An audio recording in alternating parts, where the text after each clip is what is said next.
So you have to be very careful what people you allow into your country. Sure, but I think that what you're talking about, this like mass shift in American culture, is like not happening. I think you're fear-mongering, and also I think that the United States forever has been a mix of culture. I don't really know like where you can point to a time in the U.S. history that hasn't included immigrants in its culture. Again, from the 20s to the 1920s and 1960s, we had very little immigration in this country, nearly 40 years. In fact, that is what largely led to us becoming a world superpower in the 1950s.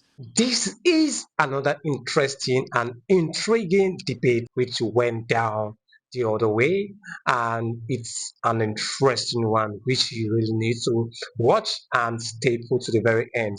Welcome guys to the channel. If you're missing me for the first time, my name is Daniel and you're welcome to the channel. For all our returning subscribers, thank you for always coming back to check on what we have to offer on the channel. I don't take a lot for granted. So without further ado, let's watch this video to the very end. I think that the anti-immigration rhetoric you have is not new. I think that you try to paint a picture of it being this current phenomenon that we're facing, but there's been rhetoric from your side for a long time, throughout the entirety of history. I mean, if we look at the immigration policies in the U.S., even though Chinese immigrants built the entire Western Railroad, there was still the Chinese Exclusion Act because they were providing insane value to the United States, but we still had these exclusion acts because of xenophobic attitudes. And so this is not a novel idea that immigrants are bad for the country. So I'm interested in why you think that all of a sudden we need to change the way the United States works. Well, first of all, immigration has gone in great influxes. Wow. We basically turned off all immigration in the 1940s and 50s. We had like net zero immigration for almost 15 years. Most people don't even know that. So we had Ellis Island in the early 1900s, and then we turned on the guzzle of immigration. But let's be honest, that's right. For 40 years, we have tried this mass immigration project for the last 40 years. Has it worked? Are we a more connected country? Have middle-class wages kept up? Look at the material data. Has immigration enriched the well-being of the United States of America, especially the last 5 or 6 years? Exactly. I would say, of course not, actually. We're more divided, we're more factious, and we see this in almost every European country as well. When you import a bunch of people that don't speak your language, that are from the third world, all of a sudden you have mass destabilization happening in your country. It's not a matter of being xenophobic. Instead, it's a matter of being patriotic to your own country and your own citizens. It's not about hating the foreigner, it's about loving the citizen. And your obligation is always to citizens first, not foreigners. Okay. So you don't think that the MAGA movement has led to xenophobic attitudes at all? I don't even know how to answer that. I mean, like... Why not? Well, because you have to first define what you mean by xenophobic attitudes. I mean, just like you said, I mean, we're living in a divided world. You don't think that comes from people being anti-immigration? No, I think it's the opposite. I think when you allow a bunch of people that aren't native-born Americans too quickly, with no checks, no background, no idea who they are, and flood them into your towns, definitionally, diversity is not a strength when it comes to local community ties. If you don't use it. If you don't use it, I don't know that you're committed to finding its strength. Hold on, no, explain this to me. This is a good question. Yeah. What country has ever grown stronger the more divided it's been? None, but I'm not saying that that's we the point. have to I agree. divide it. No, but diversity definitionally will divide you. Unity unifies you. You notice they never say unity is our strength, they say diversity is our strength. In fact, just so we are clear, there is nothing racist or xenophobic to say that you want your kids to be around people that speak English. There's nothing racist to say that. It actually means that you want to be able to communicate with your neighbor. There's nothing racist and xenophobic to say, for example, we don't want to import people from a far-off distant land that don't share Western values, that don't treat women the same, that don't have the same respect for freedom of speech. So what we see is the unraveling of the United States of America, because a country is again, just like undoubtedly, it is the people that inhabit it. So you have to be very careful what people you allow into your country. Sure, but I think that what you're talking about, this like mass shift in American culture, is like not happening. I think you're fear-mongering. And also, I think that the United States forever has been a mix of culture. I don't really know like where you can point to a time in the U.S. history that hasn't included immigrants. I totally agree. Again, from the 20s to the 1920s and 1960s, we had very little immigration in this country, nearly 40 years. In fact, that is what largely led to us becoming a world superpower in the 1950s. Is we felt we had the Bracero program back then, where we brought in tons of laborers from Mexico to the United States to work in agricultural, and that's how we fed the United States. So I really again, don't think that you was can say that. it was very limited in scope versus what we see today. But again, I will ask a more moral question. Does a politician have first loyalty to his own citizens or to another country's citizens? Absolutely. I'm glad you brought this, because I wanted to circle back to my original question about the United States creating instability in the rest of the world. I do think that every single politician, like let's say I'm the Prime Minister of South Africa, you know, It's just an incredibly anti-white country. Like, oh my goodness. Okay. Anyway. Okay. Dangerously anti-white. Okay. Anyway. Do you know about that, by the way? You should. Apartheid, yes. Oh, no. It's like they're killing white people in the streets in South Africa. They're stealing farmland. I mean, if you don't know about that, that shows how the media is lying to all of you. It is literally a mini white genocide happening in South Africa. Yes. Wow. But I don't think that we should. No, it's fine. You brought up South Africa, not me, but yes. That was just an example. Anyway, let's stay on topic.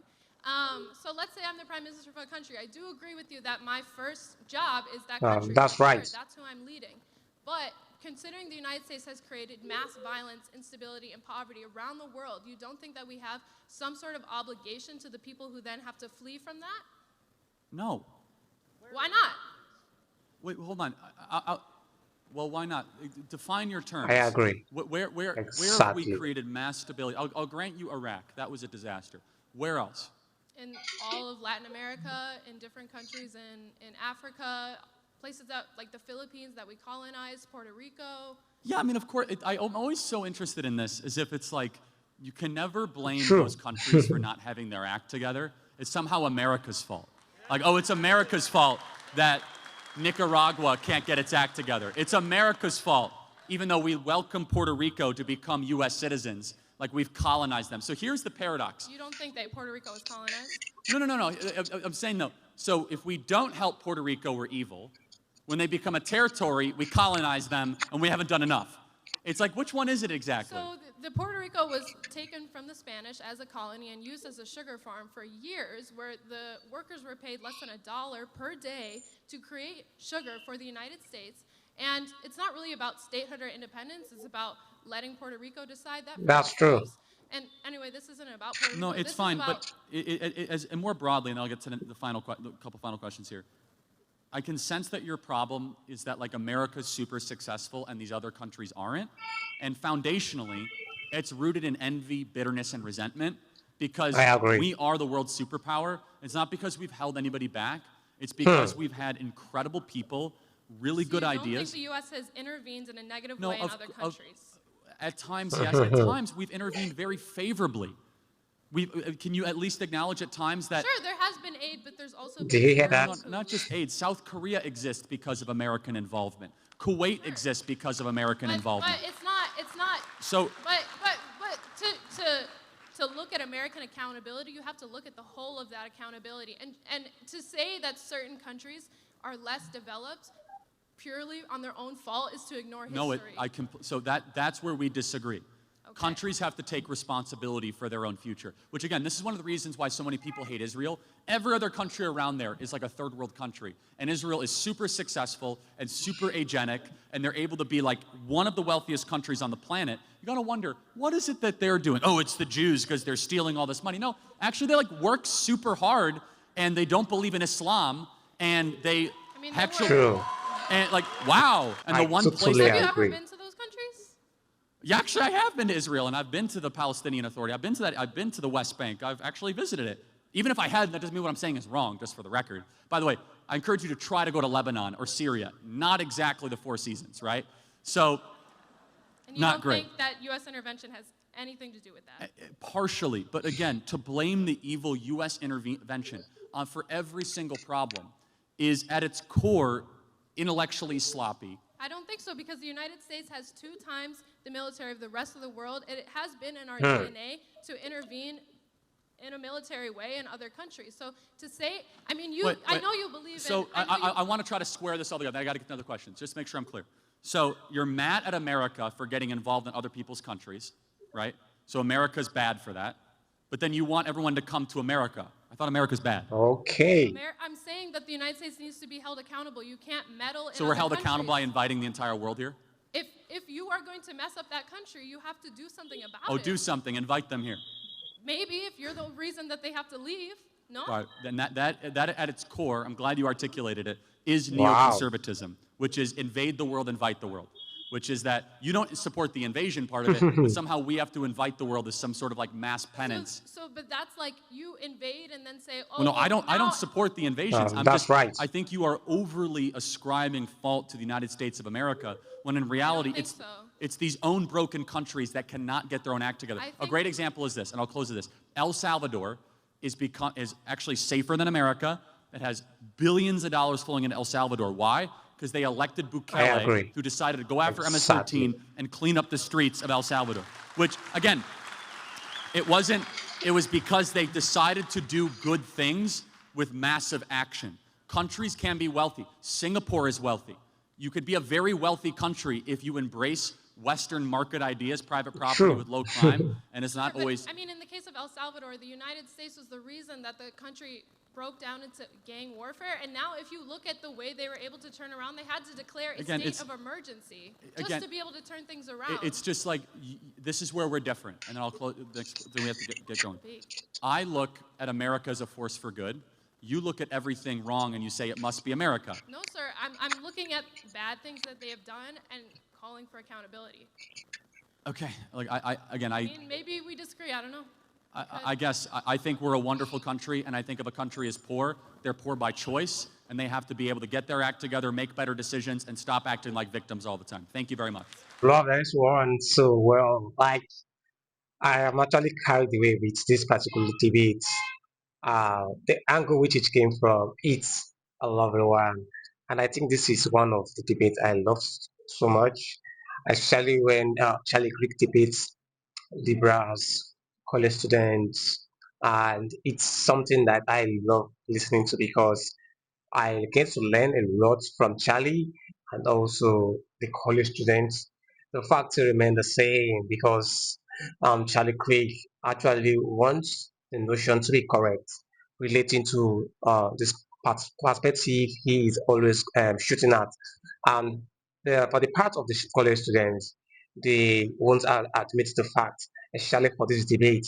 I'm wondering what this particular um, students will be saying, and to so the open mic. Imagine that, and Charlie Creek went up and gave his own perspective of view to change the notion of what they have been harboring.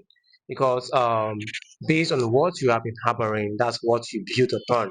And Charlie Creek is someone that's versatile in wealth of knowledge, is gifted, is talented, he has wisdom, even if people don't actually admit the fact that he is. And they always say he dropped out of school.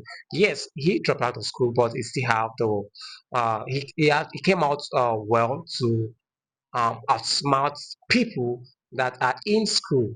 Exactly. So that's how we put it because this particular debate in line with what we have today, it's so well. And the fact remains that Charlie Creek dealt with the topic so well. I don't know what you have to say relating to this one. It might not sit well with you, which I definitely know, and I am expecting your comments down below. Also, you should make sure you like this video, give this video a thumbs up. It helps the algorithm to push the video to people out there. Okay, I appreciate everyone of you for your comments, your likes, and also for subscribing. I appreciate every one of you. So, guys, you can also support the channel by either super chat, super thanks, or you join my membership where you get exclusive perks from me. And also, I would love to encourage you guys to please make sure you watch the video to the very end to understand what this debate is all about, and not to watch 18 or two then you skip. The more you watch and digest, the more you are one step ahead of how you were yesterday. Okay, so that is just basically what I have to say relating to this one. So I don't know you. I know you have your own contribution. Please drop them down in the comment section. I'll be expecting those comments in the comment section. Thank you guys for watching to this very moment. I don't take a lot for granted. See you in the next one. Do it to stay put, stay safe, and stay subscribed. From me to you, it's a bye for now.